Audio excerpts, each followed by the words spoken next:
Major news, man. The top back in the portal has officially committed to Oklahoma. Jaydn is a Sooner, man. Sooner crowd, Sooner nation. Boomer Sooner. How do y'all feel about this, man? And I'm not going to lie. The moves that Oklahoma's been making, they could be a sleeper in the SEC. You know what I'm saying? They could be a sleeper. Now, everybody's not a sleeper now. All right? But this team could be a sleeper. And the reason I say that, they've retooled their roster, right? They got a new quarterback at the helm in John Mateer. And then they got this guy. Now, the production this past year was not the best because he had an injury. We'll talk more about that here in a second.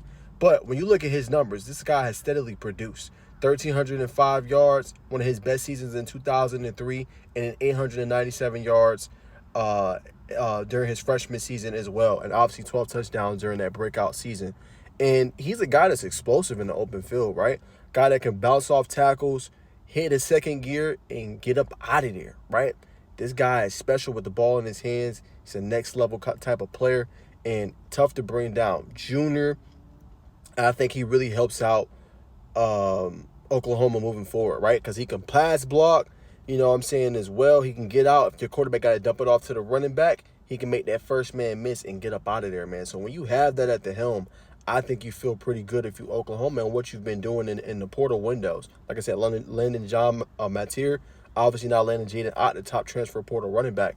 Oklahoma's building something nice. The defense, too, this year, which will be led by Brett Venables, should be much improved. Because remember, last year, they had a pretty okay defense. The difference was they could not just offensively, they could not score enough points. They struggled mightily with Michael Hawkins and things like that.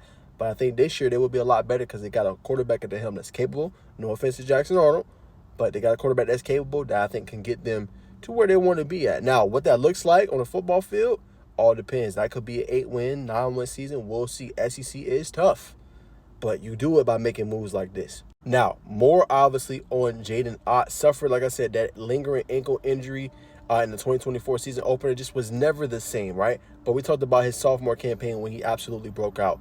I think this year he will be fully healthy, and you're going to see him take that next step forward for the Oklahoma Sooners, right? And they got some pretty good backs in there, but now you get your potential starter with an Ott.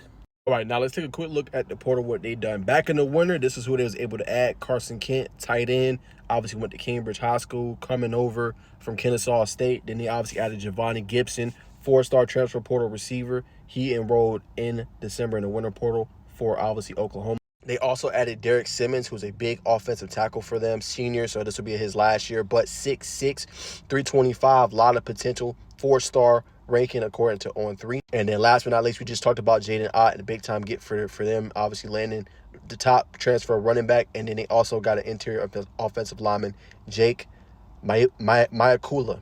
Might be saying his name wrong, y'all forgive me, but they've been doing a pretty good job in the portal, adding different pieces, man. It's going to be an interesting team to watch as well in the SEC as always. But I think with landing an Ott, you feel really good about the direction your program is going and getting a back that you can put in there right now, and he can make a difference.